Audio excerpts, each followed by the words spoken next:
Hello, everybody. Welcome to the Canadian Shield. My name is Sterling. I'm your host. Melanie Joly went on Question Period on CTV and tried to convince Canadians that the fact that the Liberals know that there are 11 of their caucus members who are 11 in their party, at least, who are actively colluding with foreign governments against the best interests of Canadians. It's not a problem that they're not releasing those names, according to Foreign Minister Melanie Joly. The problem is that Pierre Poilievre won't accept the security clearance that will make him unable to pass any of that information to the Canadian people should it fall in his lap. If for whatever reason somebody leaked that document to the world, Pierre Poilievre would have not break any laws by talking about what's written on that list. And the Liberals are well aware of that. This is got to be the fifth time they've tried to get him to accept the security clearance, because they don't want him asking the tough questions, because they're scared of the answers. The answers expose them as being colluding with foreign governments. I mean, there's no arguing that. We are all aware of it. We just don't know which 11 it is, right? And the Liberal governments say that it's okay that they're not telling you. The problem is Pierre Poilievre.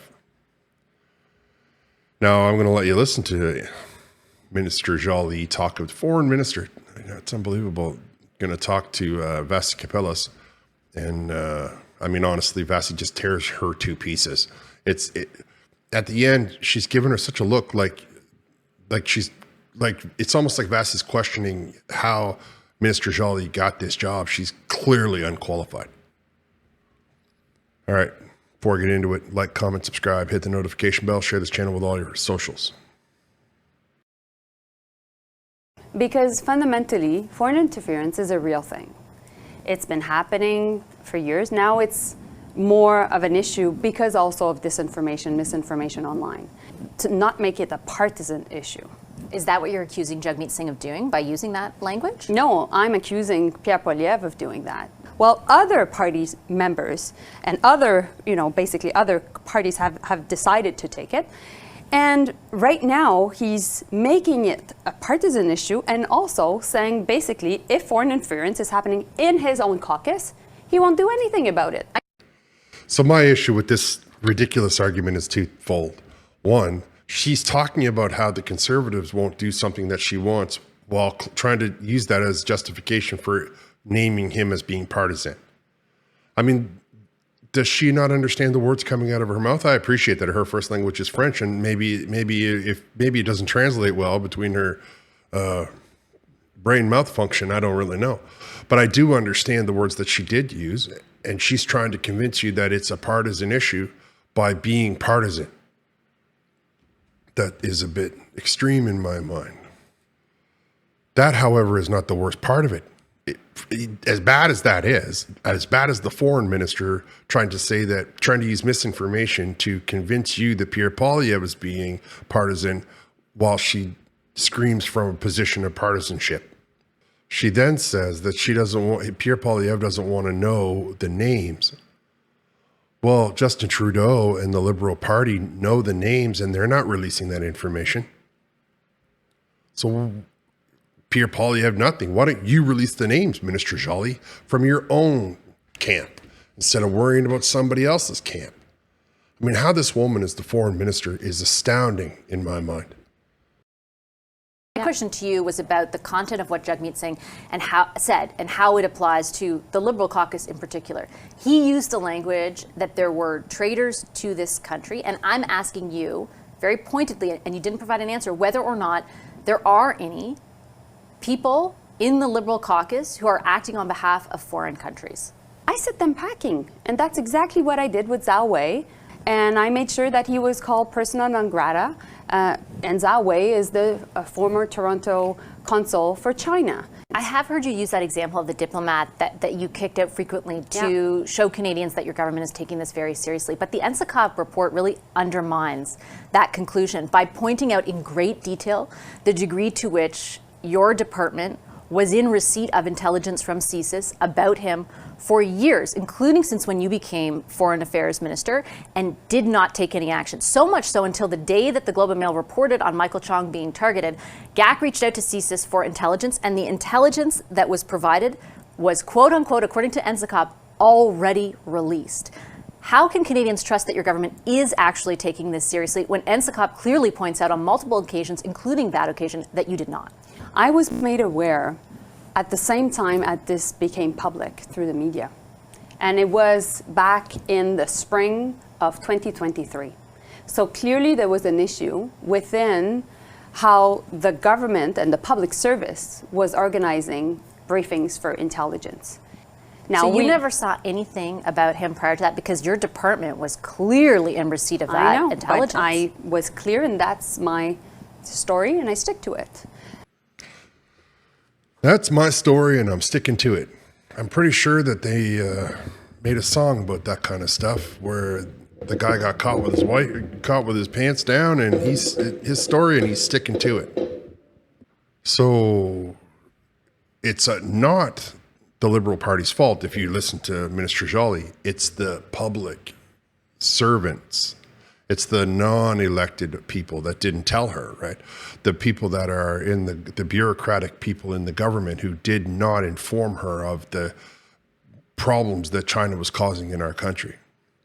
And I think that is very telling, that the first chance that any Liberal member gets, they don't take responsibility, they don't own up to it, they simply try and throw somebody else under the bus, whether it be the guy from the Parliamentary Budgetary Office, whether it be it's always somebody that they're throwing under the bus and not taking the blame, not shouldering the responsibility of this very grievous issue.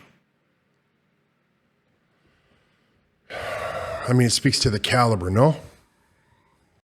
The Prime Minister, following these allegations that have come out about the possibility of foreign agents, has said, well, it's up to the RCMP. Later, a week later, the Minister of Public Safety said, oh, let's send it to the inquiry. And that's only upon the suggestion of the Bloc. What evidence do Canadians have that your government is taking this seriously, and why wouldn't you? Well, Canadians have clear evidence, Vassy.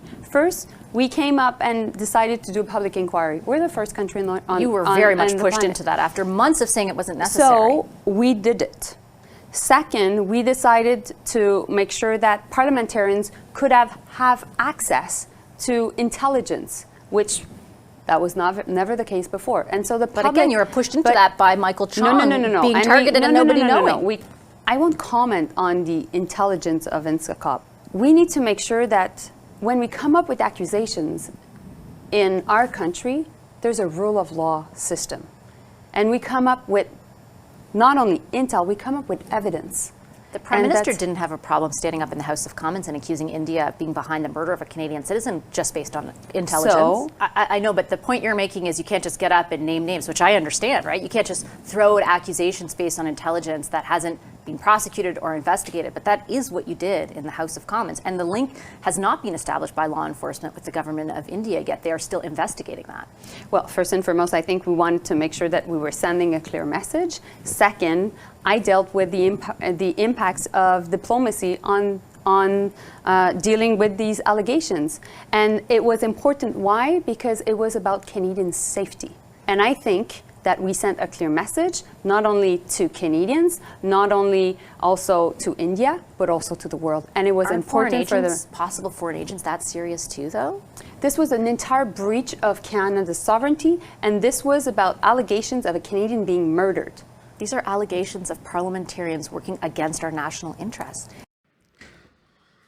I just appreciate that this is the foreign minister who in one segment says that you can't just stand up and make accusations, and then as soon as Vassy Kapelos points out that the Trudeau government did it over India, she says, well, that was okay because it was our reasons were this XYZ, Canadian important and Canadian soil and all of that kind of stuff. So on the one hand, you see, this is the problem, right? It's rules for you and not for them. What is it? Rules for you and not for me, or something like that.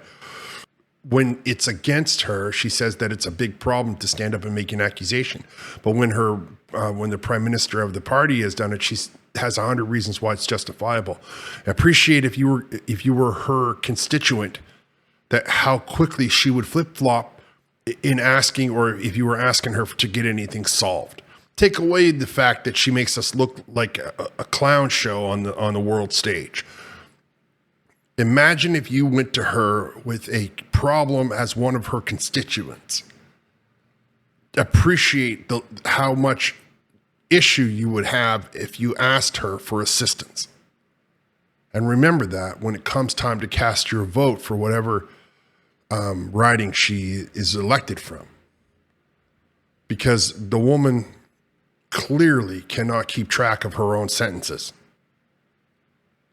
All right, now they switched topics, and I just want you to pay close attention to the look Vassy was giving her at the end of this clip.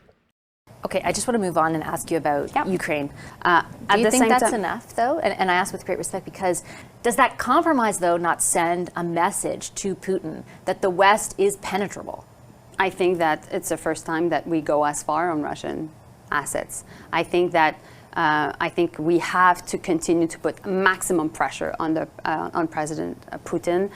If Putin is watching the G7, and for sure he is, many things he can learn from it. First, the Americans came up with a 10-year security arrangement for Ukraine.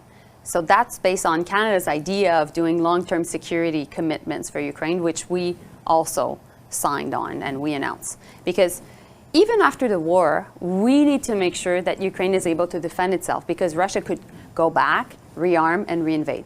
The next step right now is the NATO summit in Washington that is coming in July. We need to make sure that this summit is really a success. We need to make sure that we pledge our support to NATO. It's important for us Canadians. It's important for Americans, and particularly in Congress and in the U.S. It's important for all Europe. It's important for Ukraine, and it's important for NATO itself.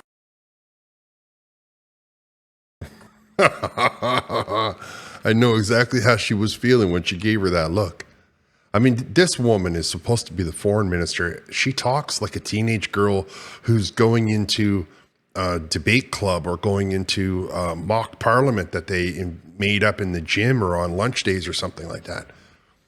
The lack of understanding of international diplomacy that this person exhibits in this short 15, 20-minute interview speaks volumes about how unqualified she is.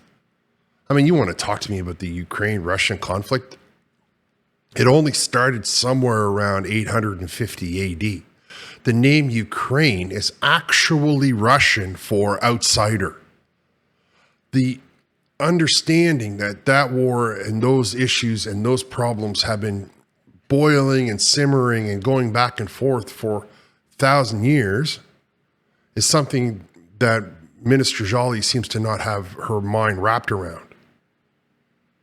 I don't think that Russia should be, taking control like they did when it was part of the USSR. At the same time, I don't feel that Canadians need to be putting a 10-year investment into the Ukrainian soil while we have our own problems at home. I think that we need to be looking after our own yard, and once we get our stuff in order, then we can worry about looking after or helping people that may or may not need assistance. That's my opinion on the matter, and I assure you that any opinion that Minister Joly has is probably not her own. It's probably something that she was told to say as it pertains to Ukraine and Russia, because she clearly has no idea of the nature of warfare, especially in certain theaters like Eastern Europe and the Middle East. Anyway, I'm going to wrap here. I want to thank y'all for listening. I will talk to you next time.